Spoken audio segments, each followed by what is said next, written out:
శ్రీ రేణుక ఎల్లమ్మ మహంకాళి పోచమ్మ అమ్మవార్ల ఆలయంలో భవిష్యవాణి వినిపించారు. తన భక్తులకు ఏ రకమైన ఆపదలు వచ్చినా వాటిని తప్పించి ఆదుకుంటారని, ఈ ఏడాది వర్షాలు సమృద్ధిగా కురుస్తాయని అన్నారు. సైదాబాద్ డివిజన్ కరణ్బాగ్లోని బోనాల్ వేడుకల సందర్భంగా నిర్వహించిన రంగంపై భక్తులకు అపార నమ్మకం.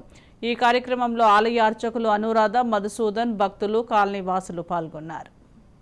శ్రీ రేణుక ఎల్లమ్మ పోచమ్మ మహాకాళి దేవాలయంలో అంగరంగ వైభవంగా ప్రతి సంవత్సరం బోనాల కార్యక్రమం జాతర చాలా అద్భుతంగా జరుగుతుంది. మరుసటి రోజు సోమవారం నాడు రంగం కార్యక్రమం జేజే అమ్మగారు భవిష్యవాణి తెలుపుతుంది. ఈ కార్యక్రమంలో ప్రజలందరూ సుభిక్షంగా అందరినీ చూస్తానని చెప్తుంది ఆ తల్లి కోరిన కోరికలు నెరవేరుస్తున్నది. అందరికి కళ్యాణము, సంతానము, కోరిన కోరికను నెరవేరుస్తానని అమ్మ పలికింది. అందరు ఆ తల్లిని వేడుకోవాలని కూడా కోరుకున్నది. అమ్మ దయ వల్ల ఇన్ని పూజా కార్యక్రమాలు అన్ని సంతోషంగా వైభవంగా ఈ కార్యక్రమాలు జరిగినాయి.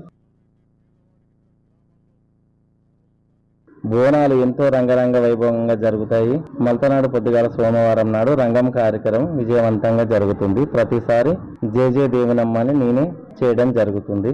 మధు అన్నయ్య గారి ఆధ్వర్యంలో ఇదంతా జరుగుతుంది. ప్రతిసారి ఆ తల్లి ఏ ప్రకారంగా అయితే సెలవిస్తుందో ఆ ప్రకారంగా అదే విధంగా వచ్చిపోయే భక్తులందరినీ కూడా చల్లగా చూసుకోవాలని కోరుకుంటున్నాను.